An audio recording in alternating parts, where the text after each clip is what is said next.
सर्व मंगल मांगल्ये शिवे सर्वार्थ साधिके शरण्ये त्र्यंबके गौरी नारायणी नमोस्तुते।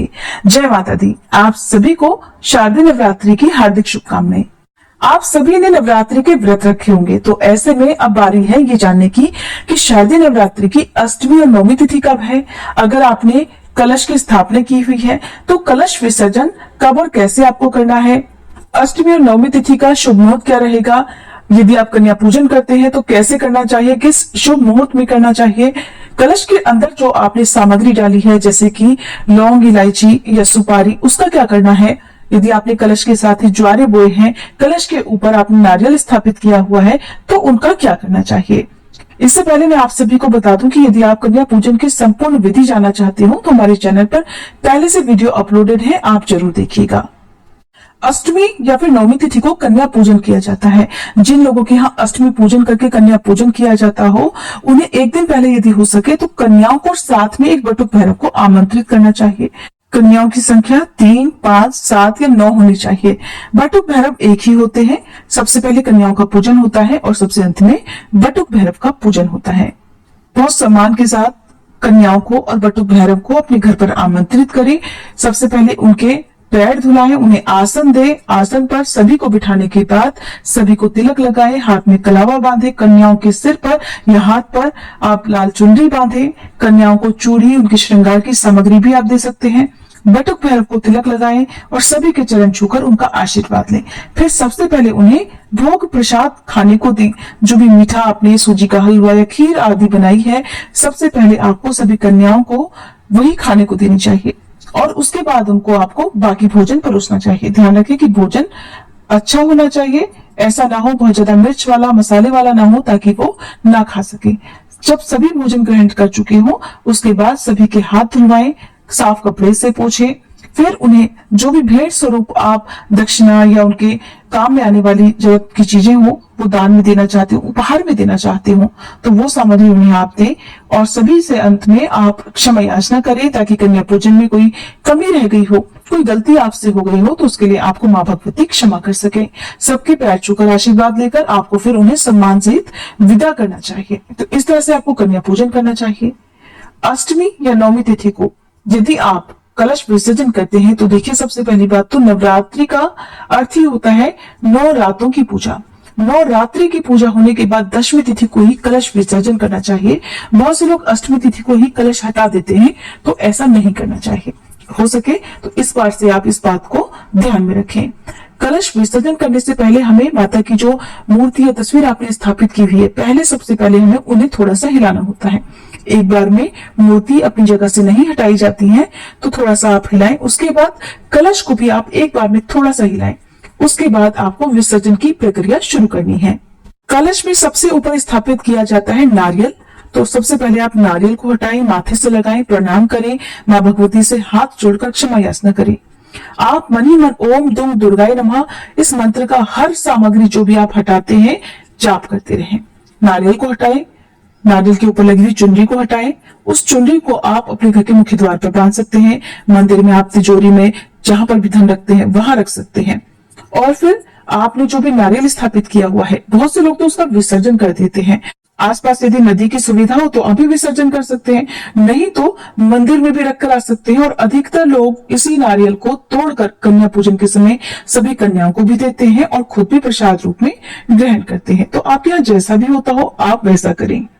नारियल हटाने के बाद जो पूर्ण पात्र है जिसमें आपने अक्षत रखे होंगे, अगर रखे हैं तो आप जितने भी पूजा में अक्षत प्रयोग किए गए हैं उन सभी को एक अलग से पात्र में इकट्ठा कर लें और बाद में उन्हें चिड़ियों के लिए पानी के साथ में छत पर डाल सकते हैं, या छत पर या जहां कहीं भी आप चिड़ियों के लिए डाल सके वहां पर आप डाल सकते हैं।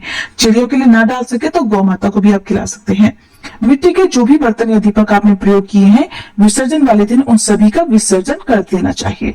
कलश यदि आपने स्थापित किया हुआ है तो सबसे पहले हम कलश में जो भी जल है, अधिकतर ऐसा होता है कि जब हम मिट्टी का कलश स्थापित करते हैं तो अष्टमी नवमी तिथि तक या दशमी तिथि तक विसर्जन वाले दिन तक उसका जल या तो पूरी तरह सूख जाता है या बहुत थोड़ा बचा होता है। तो चाहे कुछ ही बूंदे जल की बची हो, उन सभी का छिड़काव आपको अपने घर में, मंदिर में, हर कोने में करना चाहिए। घर के मुख्य द्वार पर जल का छिड़काव करना चाहिए और उसके बाद यदि जल बचा हुआ है तो उसका विसर्जन आपको घर में किसी गमले में, पौधे में कर देना चाहिए। इस जल को सूर्य देवता को या तुलसी जी को नहीं अर्पित किया जाता, क्योंकि ये जल पहले ही हम माता रानी को अर्पित कर चुके हैं। जल के अंदर जो 1 का सिक्का आपने डाला है उसे आप घर में जहां पर भी आप रुपए रखते हो वहां रख दें। ऐसा करने से रुपए में, घर में सुख समृद्धि में बरकत होती है, आर्थिक समस्याएं नहीं आती हैं। सुपारी का, हल्दी की गांठ का या आपने लौंग का जोड़ा जो डाला हुआ है उसका विसर्जन कर दिया जाता है, तो उसका विसर्जन आप जरूर कर दें। जो मिट्टी का कलश है, यदि मिट्टी का कलश है तो उसे आप छत पर चिड़ियों के लिए पानी के रूप में भी प्रयोग कर सकती हैं। आप उसमें पानी भरकर रखें, बहुत पुण्य मिलेगा। धातु का यदि आपने कलश स्थापित किया है तो उसे आप बाद में पूजा में प्रयोग कर सकते हैं। अगर आपने कलश के नीचे ज्वारे बोए हैं तो जो ज्वारे हैं उनका थोड़ा थोड़ा सा सेवन सभी को करना चाहिए। ये बहुत आयरन से भरपूर होते हैं और बहुत शुभ भी होते हैं। इनका सेवन चाहे 1 या 2 पत्ते ही हो, सभी को करना चाहिए और बाकी बचे हुओं को गौ माता को दे देना चाहिए। ज्वारे की मिट्टी को अपने घर के पौधों में जरूर डालें, ये बहुत शुभ होती है क्योंकि हमने 9 दिन तक इन्हीं की पूजा की है। तो इस प्रकार से आपको फिर मिट्टी हटा देनी है।